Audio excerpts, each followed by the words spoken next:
Good evening, everyone, and thank you for taking time out of your evening to join us. For those of you that don't know me, my name is Brenda Moynihan, and I'm the Director of Marketing and Outreach at the Kensington Assisted Living in White Plains.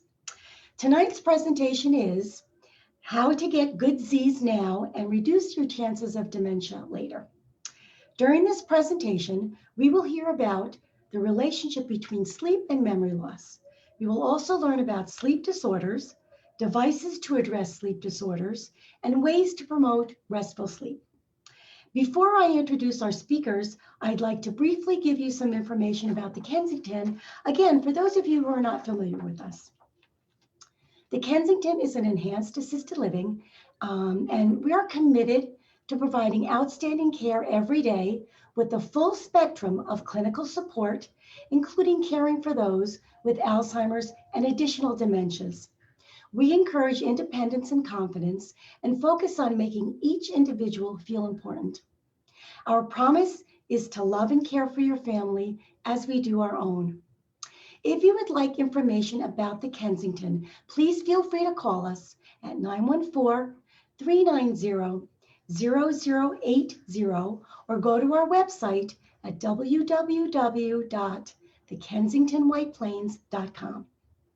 There will be a Q&A at the end of the presentation, so feel free to type in your questions in the chat box or the Q&A box. Also, all attendees will receive a post-event email containing contact information of our speakers, and it will also be on the end slide at the end of today's presentation. Please join me in welcoming our speakers for this evening, Dr. Stephen Thau and Kerry Mills Rutland, and I'm going to read you some brief information about them. Dr. Stephen Thau is a board-certified and highly skilled physician with over 26 years of experience in pulmonary, critical care, and sleep medicine. He obtained his medical degree from Albert Einstein College of Medicine. He completed residency at the Hospital University of Pennsylvania in Philadelphia and completed his fellowship at Yale New Haven Hospital in New Haven, Connecticut. In addition to his pulmonary medicine practice in Sleepy Hollow, New York, Dr. Thau serves as the division chief of the Pulmonary and Sleep Medicine Department, the medical director of the Sleep Center, Respiratory Therapy, and the PFT Lab, and is a member of the Quality and Standards Committee, Executive Committee, and ICU Committee at Phelps Memorial Hospital. Our second speaker, Kerry Mills Rutland. Kerry is a master certified health coach, and she holds a master's in public administration with a specialization in health administration. Since 2002, Kerry has worked solely with people with cognitive impairment. As founder and president of Engaging Alzheimer's, she has had many opportunities to share her expertise. She's an author and dementia coach.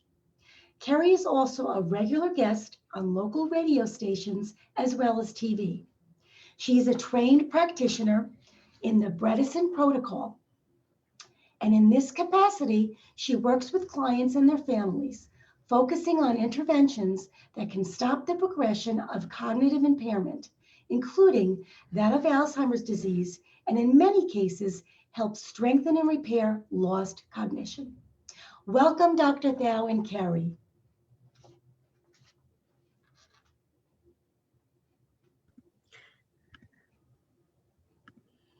Thank you, Brenda. Thank you for having us, and glad to be here with you. Congratulations as well to the Kensington. You guys have been in White Plains now for 10 years. Which That's is right. It's our 10-year anniversary this year.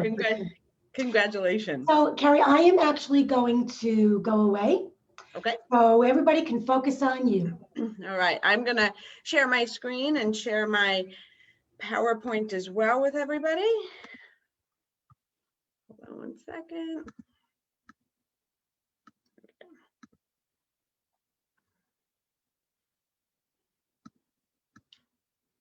All right, so welcome everybody. Thank you guys for being here on this really beautiful, if you live in the Northeast, starting to be summer type night. So Dr. Thau and I are excited to be here, and we're excited to just talk with people about the importance, not only of good sleep, but really like, how do you get there, right? What's more important than knowing something is actually doing it. And so we're excited to be here with you guys today and be able to go through that. So sort of our agenda today is going to be, I'm going to start by just talking about sleep and focusing in particularly on the lymphatic system and how that impacts the brain. It's sort of a new discovery that came out not even 10 years ago. So it's kind of modern science, if you will. And then some resources that can help you assess your own sleep. And then Dr. Thau is going to take over and go over a much broader range of sleep and its importance, specifically for the whole body, not even just the brain. Solutions, disorders and their solutions, and then we'll finish up with the Q&A part. So the first thing that hopefully everybody is in agreement about is that the way we live impacts our health, right? So nobody needs to be told that smoking is bad for you. It doesn't mean people stop smoking. They have reasons that they continue smoking above and beyond health, but it doesn't mean that people don't already know that. We all know the value of great exercise. Does it mean we do it? Not necessarily, but those who do tend to exercise usually can give you all kinds of stories about why it makes them feel good. Our diet is obviously one of the most important things that is going to impact our health, in part because we do it at least 3 times a day, right? So it's sort of this constant thing that goes into us, and so it can have regular impact on us. Stress management is a big one. I think people probably had their stress management skill set put to the test during this last year and a half, specifically this time last year when all of those changes had to be made. And right, we compensate, we make changes, we figure out how to manage that, how to change our thinking, how to change our strategies, how to change our schedule, something as simple as that. And so that impacts, you know, sort of our overall health, our overall well-being, our happiness, etc. Whether or not we're using our brain impacts whether or not we're having a good health, right? We all know those days where, you know, we've spent too much time in front of the television, or we've kind of just wasted the day, and it's like, oh, it just feels like my brain is just at mush right now, right? And so when it's very different compared to a day when we are really engaging our brain and feeling challenged but not over challenged, right? It makes us feel good when we've sort of risen to that challenge and done well. And then alcohol as well, specifically if it's in moderation, the amount of alcohol that you're drinking is going to impact your health. And so, you know, we know all of this, right? And I would argue that a lot of times there are great programs, there's great education, there's great motivation. These are easy things to talk about. These might be things we can do with other people. And yet the one thing that doesn't come up as frequently is how we sleep. And yet how we sleep ultimately impacts all those other things, right? So if I don't get a good night's sleep, I usually eat poorly the next day because they're interrelated. If I'm not exercising, I might not sleep as well. If I'm smoking, it's going to impact my sleeping. If I drink too much, believe it or not, or if I drink really anything, believe it or not, it's going to impact my sleep negatively, despite the fact that it might help me just fall asleep. It won't actually help my quality of sleep, and so forth. And so part of the reason that we're talking about this is because sleep is not often sort of identified as one of the markers that will really help support the rest of the areas that we would otherwise be focusing on for good sleep. The second part of this, right, and I don't know if I can move this bar at the bottom, but there's a joke here, right, which is, you know, you say to somebody, oh, you know, are you getting good sleep? Yeah, you know, I get 4 to 5 hours a night, feeling really good about it, right? This joke obviously being, you know, he got the full 40 minutes. And if you ever saw the movie Elf, you know that this guy is like on steroids half the movie. And so, you know, as a society, we don't value sleep, right? You know, you hear people say, oh, you know, I'll sleep when I'm dead, or sleep is a waste of time, or, you know, I feel like I'm not productive, or I have more work, I have more things to do than I need to. So sleep is the first thing that goes. And so because of that, sleep, just isn't one of the more valued pieces of health that we would pay attention to. And so in particular, as I mentioned before, I want to focus on this one particular discovery that's been made over the last, it was made right around 2012 or so. And so in our body, we have something called the lymphatic system, which is basically in charge of cleaning out garbage. That's one of the main jobs that the lymphatic system has. It helps to keep us healthy. It helps to get rid of toxins and excrete waste, etc. And the question always remained, how does this take place in our brain, right? And so because we knew that the lymphatic system wasn't able to break through there. And so it was sort of this big mystery that, we didn't have answers to. And there were a couple of scientists that were trying to actually make sense out of this related to Alzheimer's research, actually. And they found that they knew that we had glial cells, but they didn't know exactly how they worked. And so it turns out that in the brain and the spinal column, we have 5 different glial cells. And so you can see some pictures of what they look like here, the brown ones being the microglials and the green ones being the astrocytes. I'm going to talk about these 2 in particular. There's actually a total of 5 of them in these 2 parts of the body. But in particular, I want to talk about these 2 because they are related very much to sleep. So the first one is the astrocytes. This has a couple of really big jobs, right? The first one, if you've ever heard people talk about the blood-brain barrier, it's literally a barrier between your brain and the rest of you, right? So while your body might be exposed to all these other toxins and the lymphatic system is wild at work, our bodies are designed in such a way that there's actually a barrier that helps to protect the brain, because obviously it's our command central. So when it's not working right, it's going to affect everything else. So it was by having this barrier, it protects the brain even more so than the other organs.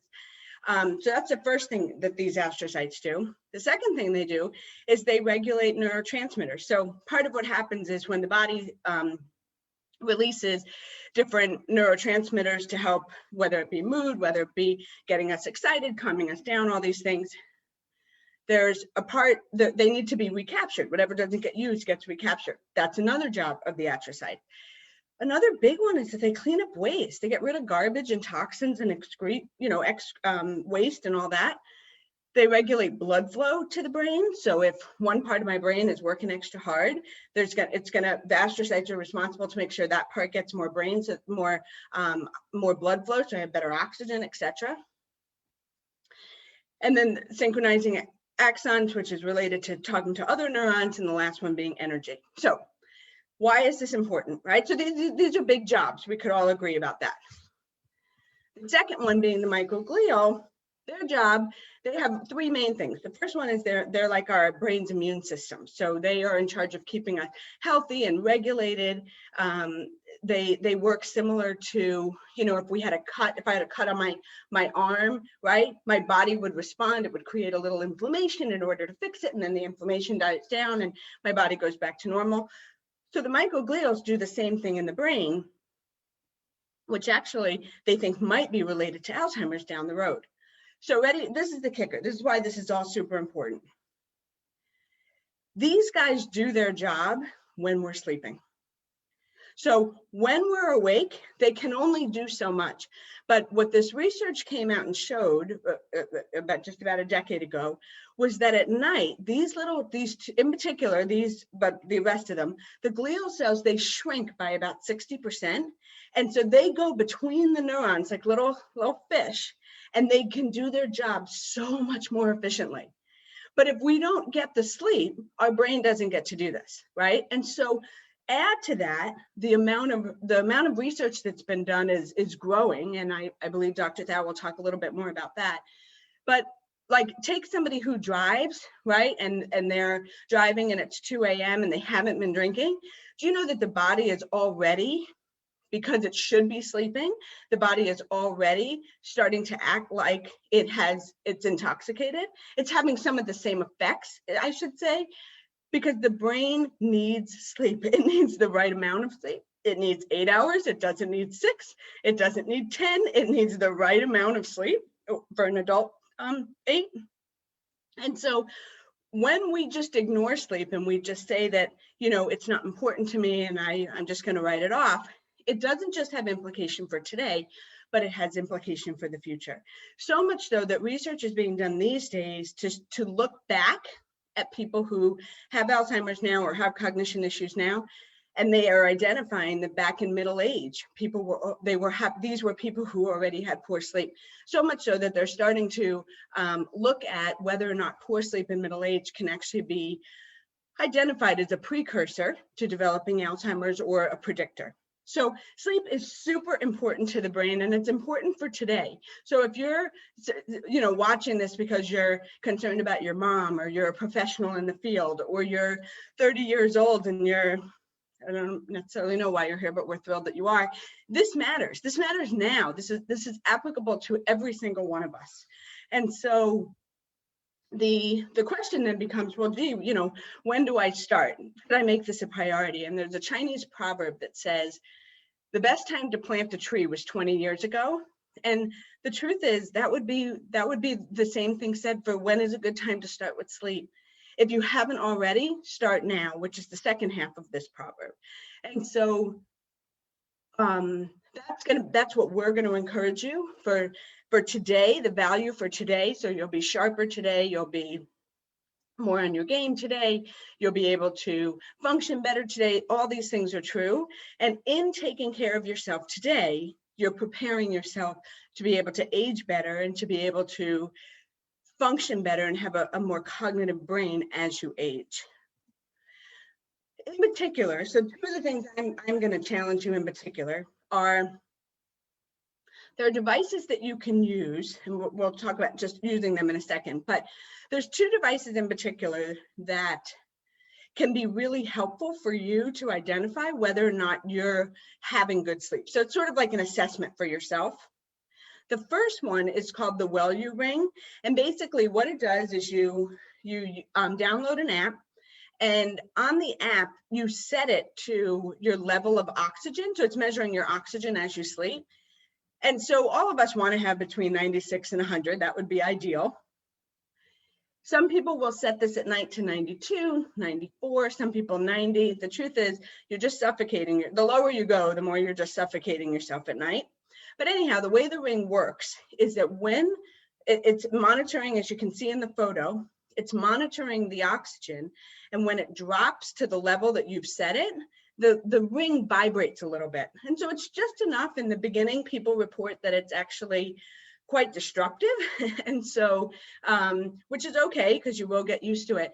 But what it does is it sort of alerts your body so that you end up breathing better, right? It's not a fix if you have an actual condition, which Dr. Thau will talk about.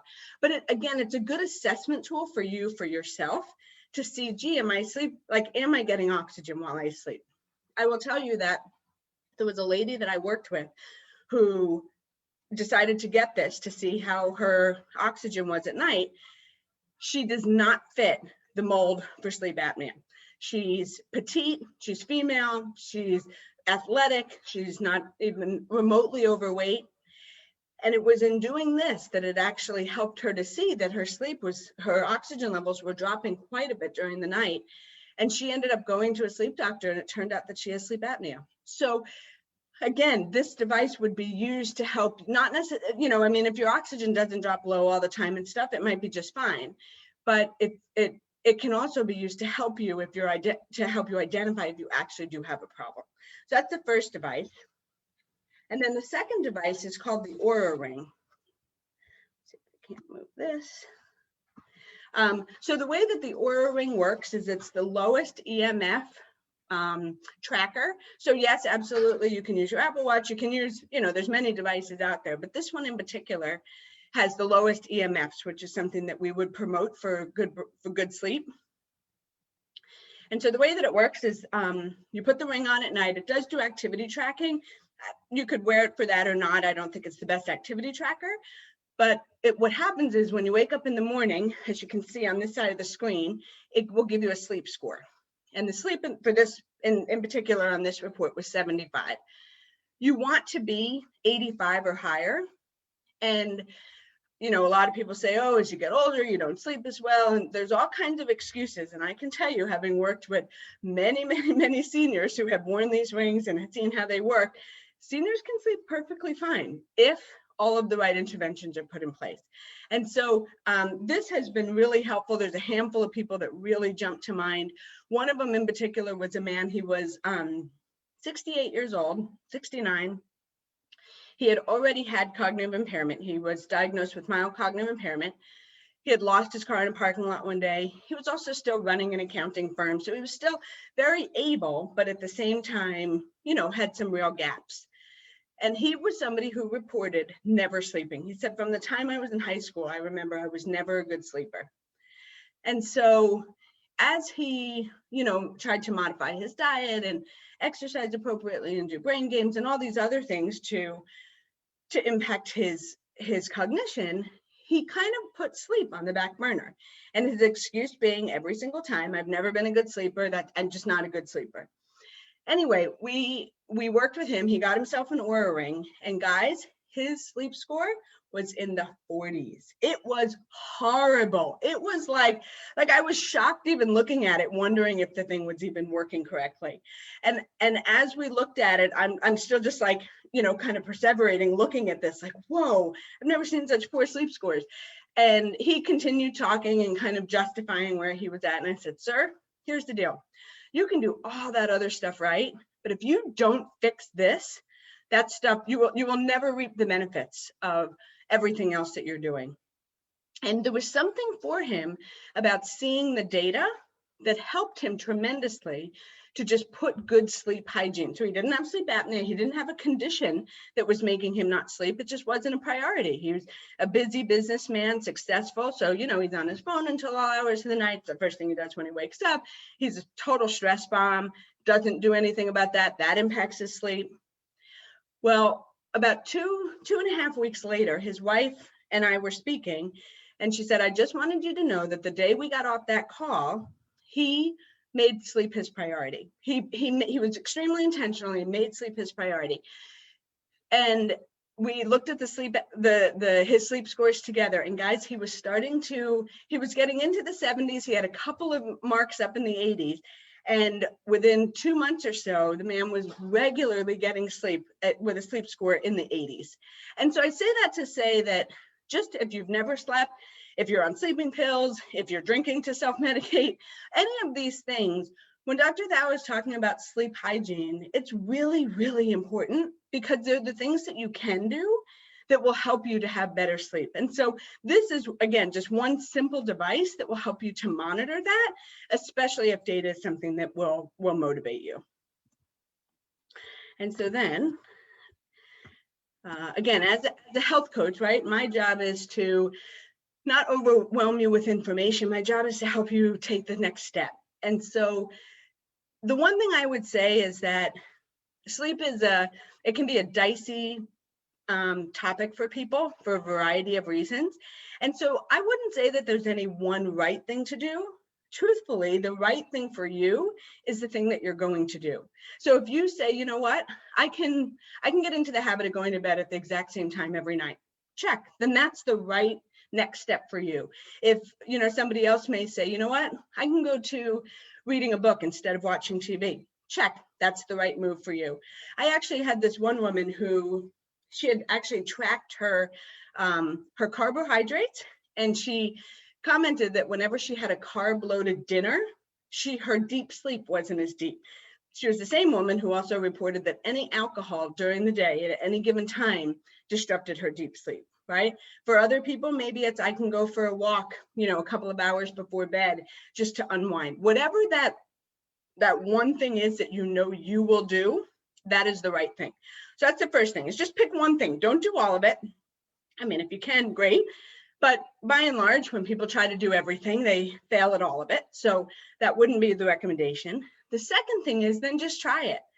You know, this notion of, gee, I failed and I you know, fail or succeed is what we live by, right, as Americans. But sometimes you have to just be okay saying, all right, I tried that, that didn't work for me.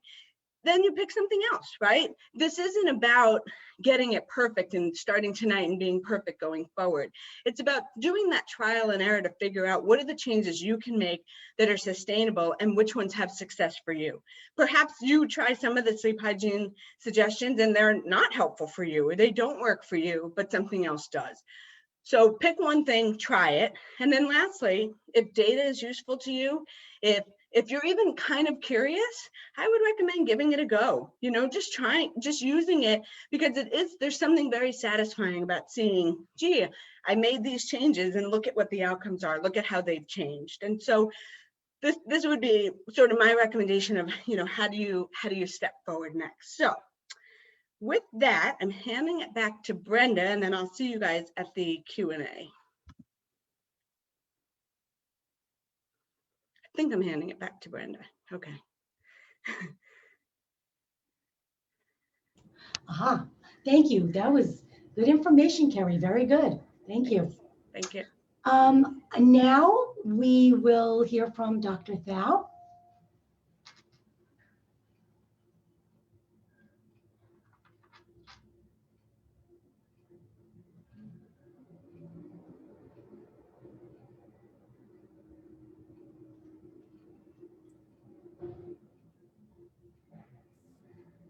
Hello, can you hear me? Yes, great. Okay, great, terrific. Thank you. Hello, everybody. My name is Stephen Thau. I do the pulmonary and sleep here at Phelps. I am the chief of the divisions, and I've been doing sleep medicine and pulmonary medicine for the last 25 years. And one has to ask, what is the purpose of sleep if it's so much time that is, like Kerry had said, just completely absence of activity. So if we spend a third of our life asleep, and all species all the way through evolution have preserved sleep as an important aspect, even single cellular organisms sleep, there must be some important purpose to it. Otherwise, it is probably if it doesn't have a purpose, then it would be the biggest evolutionary mistake ever.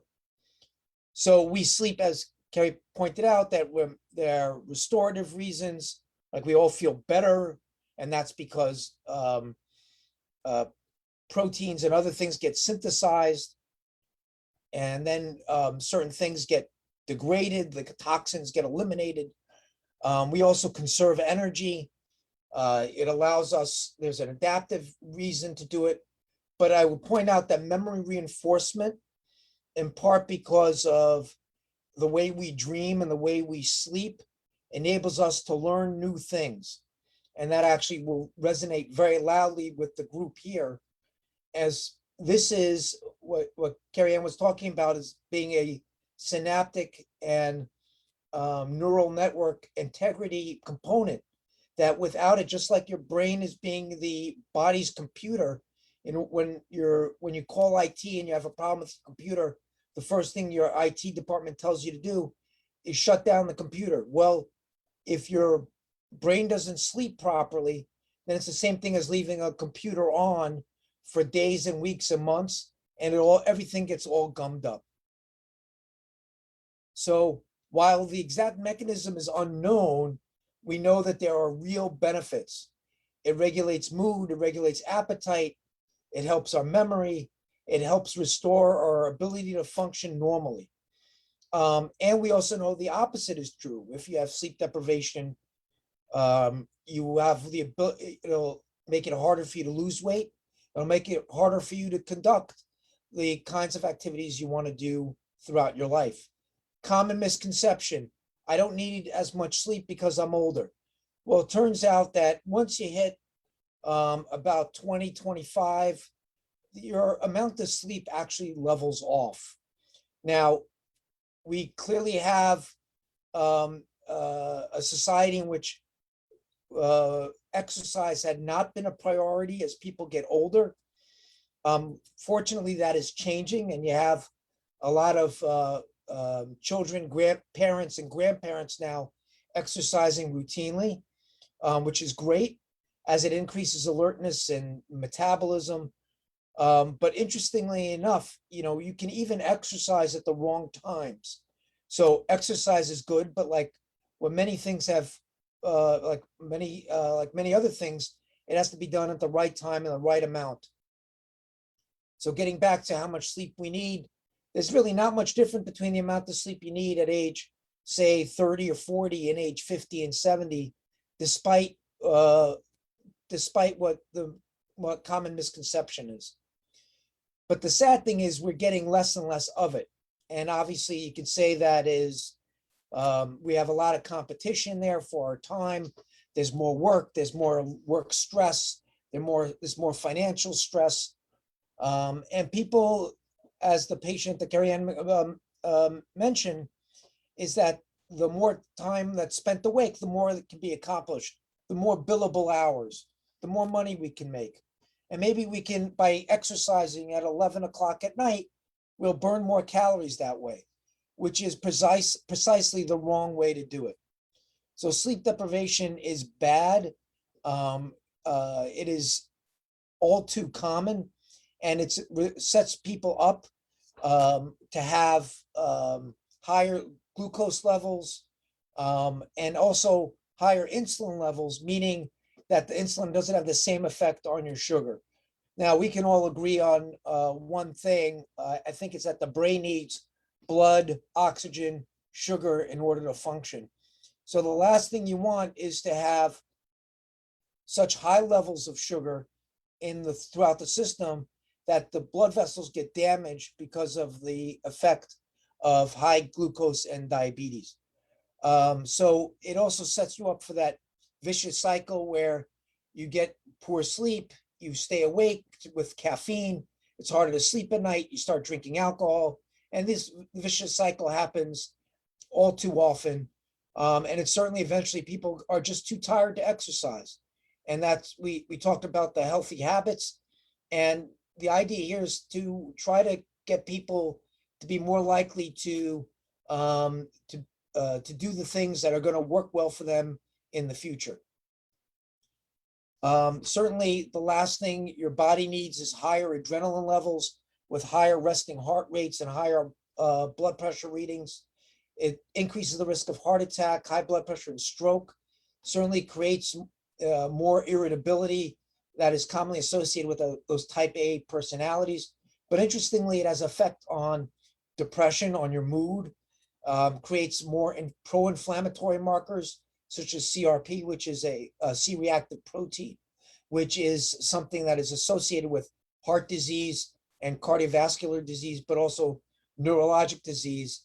And even it affects your immune system. So your mother was right, get good sleep and your immune system will be better and you won't get sick.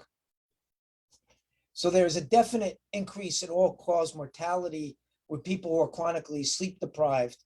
And again, there are a lot of confounders here, but there is definitely that U-shaped curve where people can do it for a short period of time, and then there's a steep part of the curve later that that increases.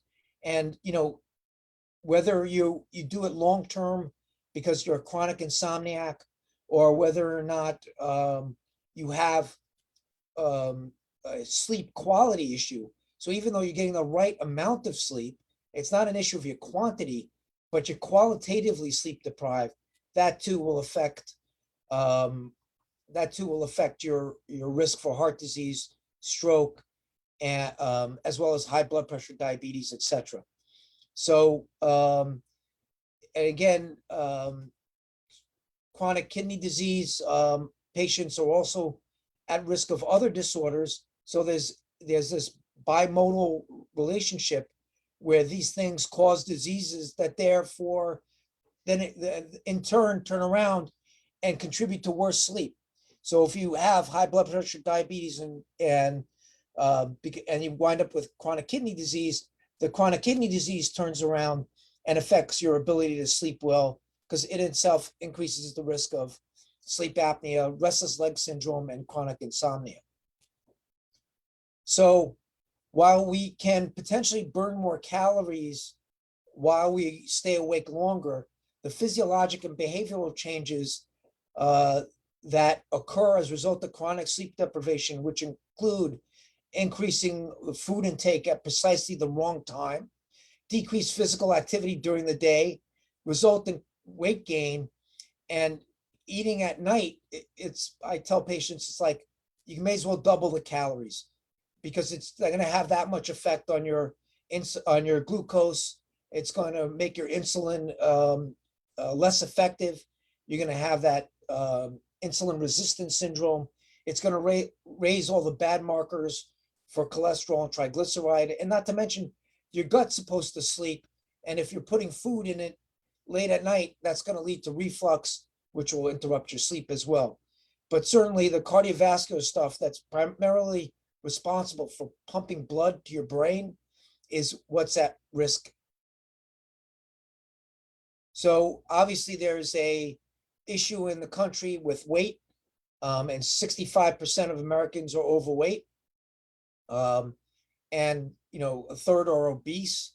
And this is defined, obesity is not, people get worked up about the term, but it's a definition about body mass index, your weight in kilograms divided by your height in meters squared. So if you're over 30, that's the definition. I don't particularly like the term. Maybe you can consider it, vertically challenged. But because after all, maybe we don't have a weight problem in this country. We're just way too short. And if we were all 7 or 8 feet tall, we'd be the perfect ideal weight. But nonetheless, this is becoming more and more of a problem in children. And 22 million people have sleep apnea, and not all of them are yet diagnosed. So these patients who are obese with sleep apnea, chronic sleep deprivation, with appetites that stimulates that urge to go to the freezer and eat a quart of ice cream at 11:30 or 12, and you can nod your head if that rings a bell. Then that combined with the decreased metabolism, because after all, you're eating it late at night when the body's not going to burn the calories, leads to more weight. And the weight in of itself leads to worsening sleep through sleep apnea. And we'll talk more about sleep apnea in a little bit, but I do want to touch on the metabolic syndrome, which is a set of risk factors that increases the risk of cardiovascular disease. It's associated with abdominal obesity, that beer belly kind of look, but it can happen in women as well. Certainly the high cholesterol, triglycerides, high blood pressure, that insulin resistance and glucose intolerance, higher resting sugars, a lot of high inflammatory markers, and the risk to form clots. So basically the most stressful thing your body does all day is wake up in the morning. Kevin Hart has a line in one of his movies that says, the most stressful thing he did all day was wake up, which is true in the sense that the amount of effort that it takes for the body to go from that sleep state to awake requires a whole full throttle of hormones to stimulate the body and stimulate the mind as well. Cortisol is one of them. It's a stress hormone. It raises blood sugar levels, and sleep deprivation also increases cortisol levels, so that people have that chronic high level stress all throughout the day. So ideally, the sugars would be well controlled. The insulin level wouldn't be the kind of roller coaster that people see, where the insulin level's high, the sugar's high, and there's no way for the insulin to lower the sugar. So the insulin resistance syndrome is associated with diabetes, and it also can relate to melatonin secretion, which is the hormone of darkness, which also signals the brain that it's time for sleep. Interestingly, just briefly on melatonin, nocturnal animals also have high melatonin at night, except in those animals, melatonin stimulates wakefulness. Leptin is an important hormone. So you think of leptin makes people feel full. So if you eat and your leptin level goes high, then then you won't eat as much. So if you increase your sleep, you increase your leptin, you decrease your appetite. You decrease your sleep, you decrease your leptin, and certainly that increases your appetite. And again, when do you eat? You eat at all the wrong times. So it's just another risk factor that leads to midnight munchies. And quite honestly, it's one of the reasons why I'm not so thrilled about the recent urge or the recent movement to regulate to legalize marijuana but that's a talk for another day. Ghrelin is the opposite of leptin, so this stimulates hunger. So if you the more you sleep, the less ghrelin you produce, then you have less hunger. If you don't sleep, the ghrelin goes up, you're more hungry. So the combination of being hungrier and being insatiable sets people up for a disaster. And again, this is, you're not supposed to memorize this, but it just shows that vicious cycle that leads to poor sleep, leads to cardiovascular disease and obesity through all these mechanisms. And it just, once you get in this loop, it's hard to get out of it without help. So we discussed, the weight gain issue, but the metabolic effects. But for those who have children or even people at work, not just poor grades, but their work performance, mood changes, and memory loss. Athletes all know the importance of sleep because it affects how well their reaction time and their ability to perform at high levels. But it also kills people, especially if you're driving late at night and you're exhausted in the middle of the day, let alone at 2:00 in the morning, as was mentioned earlier. So what steals sleep away from people besides the bad habits that people fall into, which happen slowly but surely? So usually a combination of snoring or obstructive sleep apnea, insomniacs who basically, say, oh, I've never been a good sleeper, so why should I start now? It's just something that I have to live with. It's just me. But there are some other disorders, such as restless leg syndrome, which are readily treatable and more common in women, more common in people who are iron deficient, and people who have a history of restless leg syndrome. And a lot of women have have all three. So we've thrown this term around, obstructive sleep apnea, and somebody's saying, yeah, I've heard that term, but what is it? So basically it is people that have repetitive episodes in which their airway gets choked off. They stop breathing while they sleep, not because they don't want to breathe, but because their throat collapses. And this is shown, this area back here, which is where my arrow is, which is like Manhattan real estate.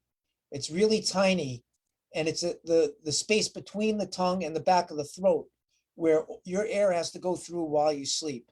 And unfortunately, when the tongue and the back of the throat closes off or slams shut against the back of the throat, the body has a choice. Does it stay asleep or does it wake up to breathe?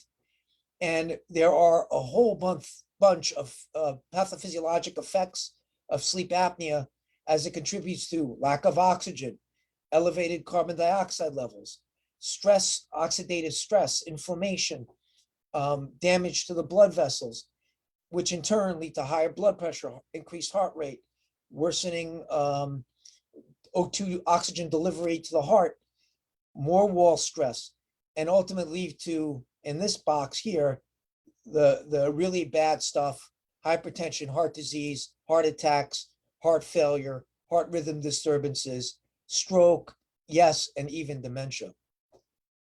So some of the devices that we use is just the most common one that is frequently heard is called CPAP, stands for continuous positive airway pressure.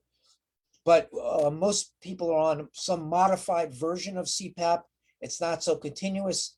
There now have machines that can adjust depending on the need. The idea behind it is just like we use air to inflate a tire, we can use air to open up this space back here so there's enough space to get the air down into the throat. So CPAP is the most effective treatment. It's most likely to treat all kinds of sleep apnea, whether or not you stop breathing 5 to 10 times an hour or 50 to 140 times an hour, which does happen, which we see that. 90% of patients their sleep will improve with CPAP during the first night.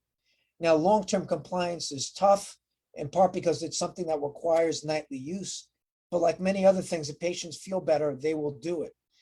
But compliance is, my job is to make sure that they have the education associated with why is it so important. They're not just doing this to make the bed partner or the spouse happy. They're not just doing this to make themselves feel more awake, but there's even a long-term benefit. You will feel better now, and long-term, you'll be healthier in the long run. As I frequently tell people, they have a choice. They can be X years old or they can feel X years young. And that's what this is about. This is about trying to restore more natural sleep, because after all, if you can't breathe while you sleep, you're set up for danger. We mentioned a lot of these, the morbidity associated with obstructive sleep apnea. Certainly falling asleep behind the wheel. And it was mentioned already about the decreased reaction time, and patients with sleep apnea and other sleep disorders have similar reaction time to people who are legally intoxicated. The term is called sleep drunkenness, where they would flunk their, the same sobriety tests just because they haven't slept in such a long time. So I am not going to go through each one, but just to say, there has been a lot of studies demonstrating sleep apnea as a risk factor for stroke. And there have been a lot of studies demonstrating the positive effects of CPAP. So it's not just that CPAP treats the sleep apnea and makes people feel better. Yes, it really does reverse the negative consequences. So there are a lot of people out there with insomnia. It generates over 5 million office visits per year. It's like a $30 billion industry. So they're not like 3,000 people spending $1 million on insomnia drugs. This is something that's very common out there, and it affects older adults. It affects men and women, although women more than men.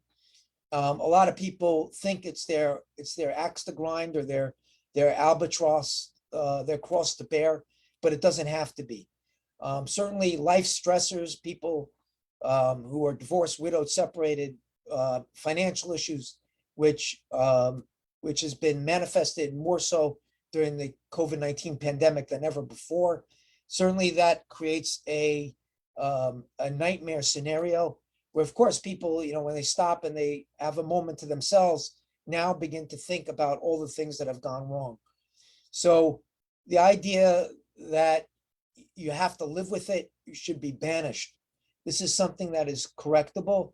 You might not be the world's best sleeper, but you can be better at it as long as you want, as long as there's a willingness to change to change your patterns. Some people say, oh, I have to, if I don't have, X, then I can't sleep. Or sometimes, you say, well, you know what?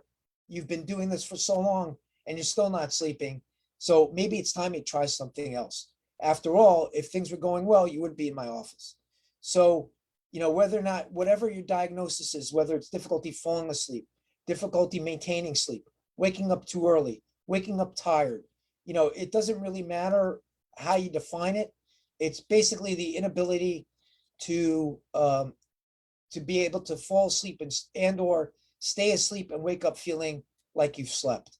And it could be acute, usually associated with a stressor, a real life stressor like job loss or death of a family member, or chronic, which can be like the patient that was mentioned before that, hasn't had it since, hasn't been a good sleeper since, since Kennedy was president.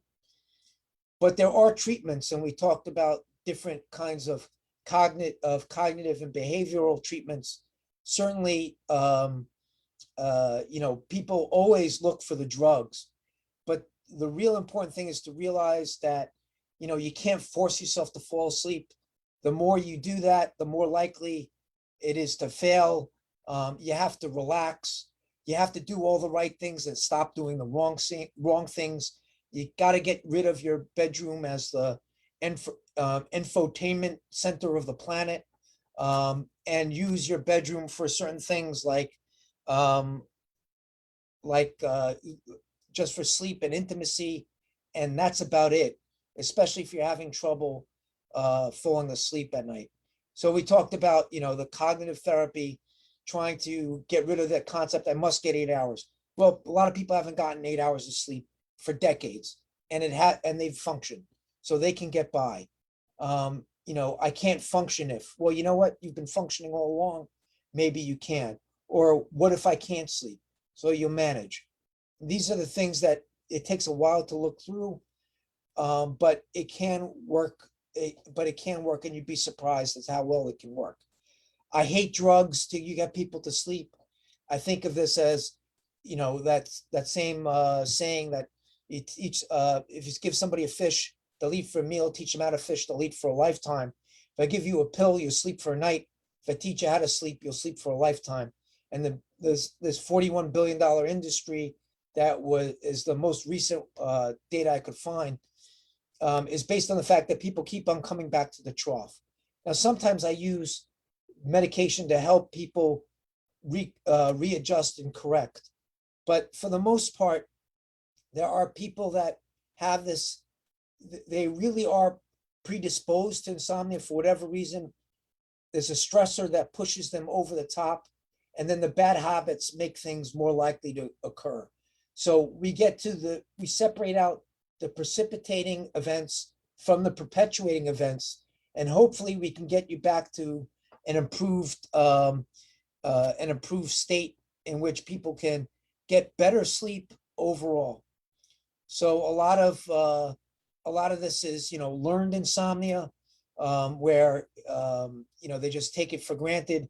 The other things, I never sleep. I lie in bed for 8 hours. I never sleep. Well, you know what? Chances are people do sleep. If they truly never slept, they would probably die. And they've done studies on that where they try to keep people awake. And the people that really don't sleep at all don't last very long. But there are other circadian disorders that are affected. People who are owls. They're people that stay up late at night and get their best work done between 10 and 3 in the morning. And they're always the larks who do their best work between 6 and 9 in the morning. The truth about the owls and the larks, they never understand each other, but they always seem to marry one another. So you can think of the delayed sleep phase disorder people as the owls. Those are people who are like the teenagers on the West Coast. The advanced sleep phase disorder is very similar to the people who live in Florida who are eating dinner by 4 p.m. So this is a interesting window. If you want breakfast in bed, sleep in the kitchen. The idea is obviously, you got to get your sleep when you at the right place at the right time. And there are a lot of jokes that are made about it, but this is really, it's no longer quite so funny. How you sleep will affect what you eat later on. Also, not to mention restless leg syndrome. If you think about if you would curse somebody, it would be when they would relax at night, they would have to get up and walk. How are you supposed to relax if you have to get up and walk? Well, it happens all too often. And when people put their feet up, all of a sudden they get these weird sensations, creepy, crawly, cramping, soda water in the veins kind of sensation, and an irresistible urge to move the legs. If it's really bad, they never are able to fall asleep because every time they get into bed, they have to move. Fortunately, most people don't have it quite that bad. It might affect them a little bit at a time. They then massage things. They massage their legs. They massage the parts that hurt. the part of the body that hurts, and they're able to go back to sleep. This is more common in women, pregnant women, iron deficiency, patients with arthritis, spine disease, and kidney failure, but there's certainly a strong genetic component. And finally, it's important to speak to the right person, because it's very easy nowadays for your primary care doctor to write a prescription for Ambien 10 milligrams. Here you go. But this cartoon says, unfortunately, your plan covers only doctors who couldn't possibly help you in any way. But the truth is that there are people who spend the time to focus just on your sleep. And it's hard for the primary care doctors to worry about your blood pressure and your cholesterol and diabetes and 1,000 other things. Sometimes it's good to set time aside just to talk about your sleep. After all, we spend a third of our life doing it. We may as well get it right. Well, thank you all very much. I hope you enjoyed the talk.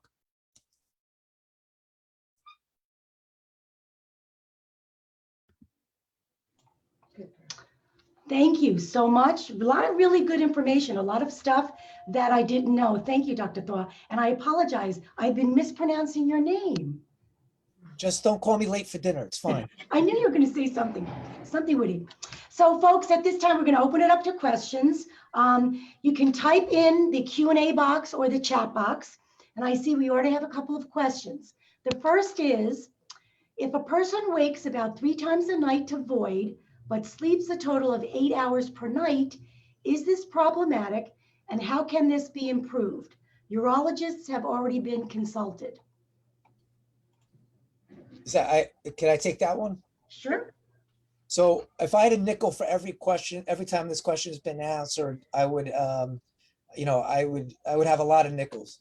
But sure enough, by the way, a lot of patients think that they're waking up to go to the bathroom, but I have not been able to I have never fixed somebody's prostate or a woman's bladder in my life.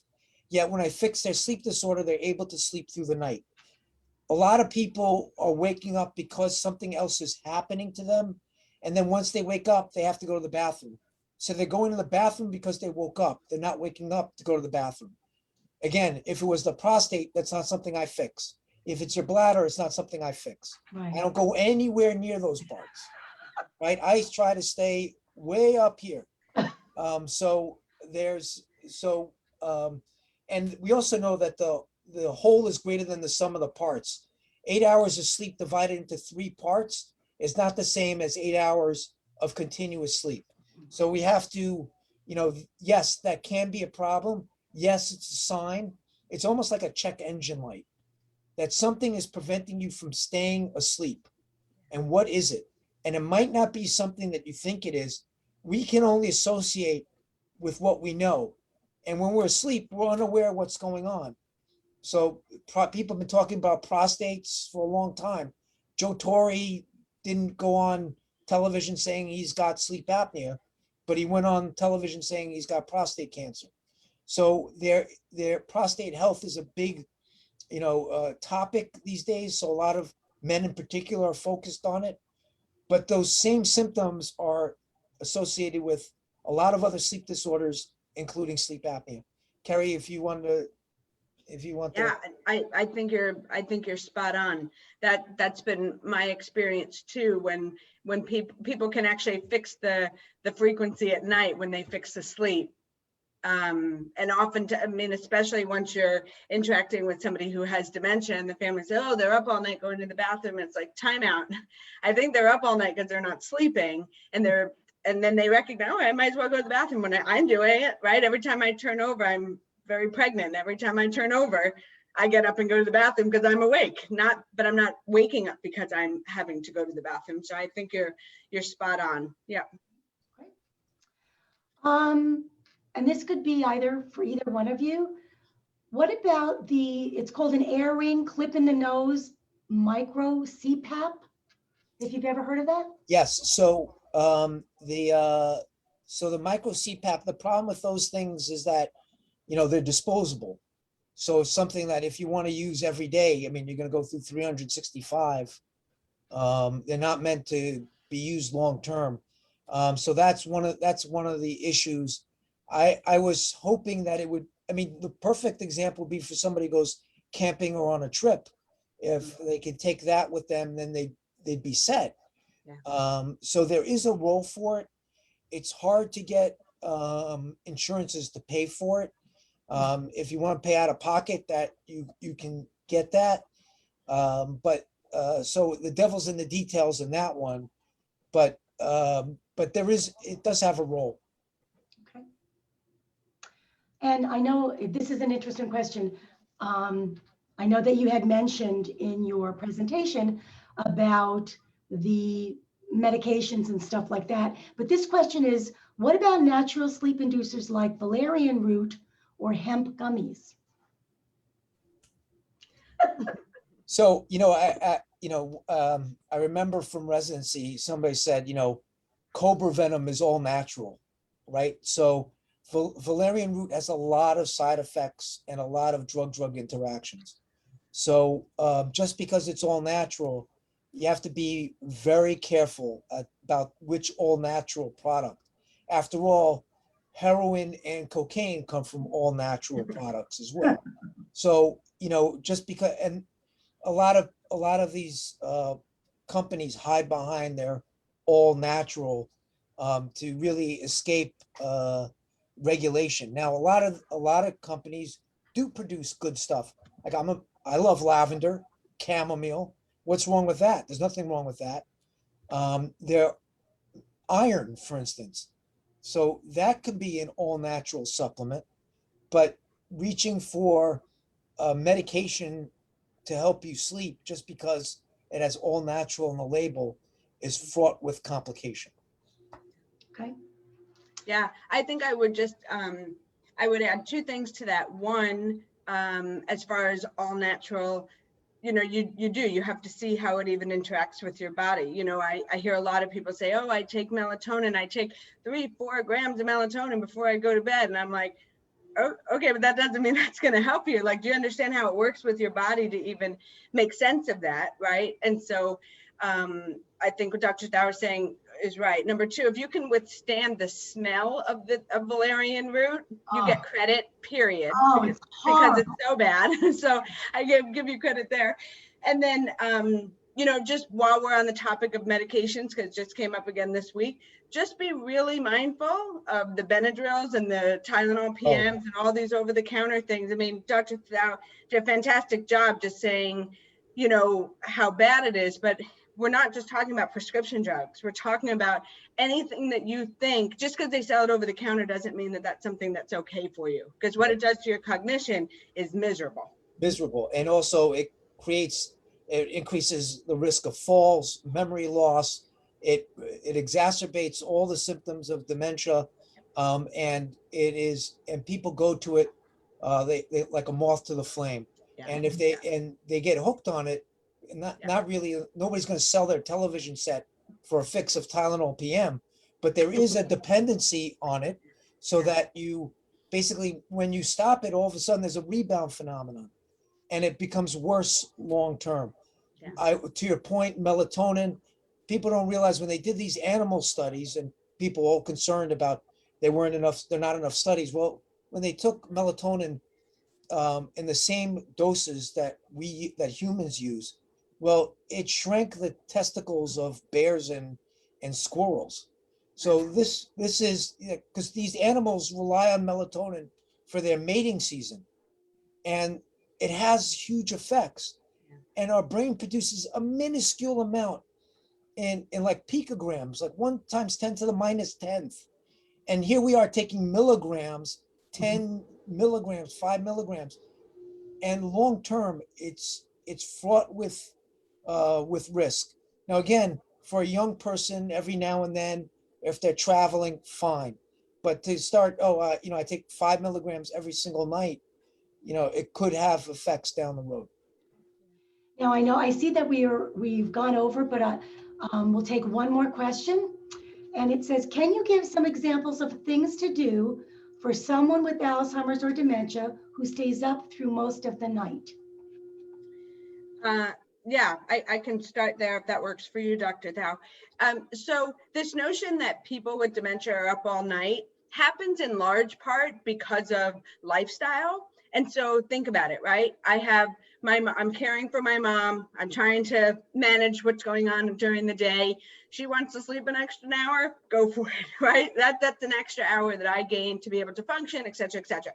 Before you know it, that goes a little bit longer, and now she's dozing during the day. So it is not usually that people don't get enough sleep, and that's why they're and that's what's keeping them up. It is that they've gotten enough sleep, so that's why they're up all night and their days and nights get mixed up. It's not necessarily a brain cellular neuron thing that causes this. And so what I always recommend that people do is put a sleep log in place for 3 or 4 days and just track when are they awake.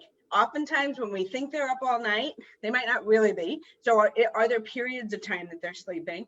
And then what I recommend is slowly, half an hour each week, back it up. So if mom normally is getting up at 11, start waking her up at 10:30. If she normally is dozing off at 3 o'clock in the afternoon, go outside for a walk, make sure she's hydrated, right? So that you're implementing something else during the day that is helping her stay awake. The other thing I've noticed is that people tend to have people who have some sort of cognition exercise in the morning. My recommendation is do it at 3 o'clock. They've got plenty of energy. They're more than happy to get up and move and get out of the house. And it's a great time to burn off a lot of that energy so that they can also then, we've managed stress and we've gotten some exercise, but not too late, right? Like Dr. Thau was saying, we don't want to do it too late. And so then this helps them to just begin to calm down so that they're more tired at a more regular time. So those are some of the tactics right off the bat that I would start with. I will say that in this age group, I mean, obviously we're not as worried about gonadal function in that age group. So melatonin timed appropriately can be very useful, but Kerry's spot on. I mean, they did a study in a nursing home when they just had people, flex their arms back and forth, 10 times an hour. That helped them sleep better.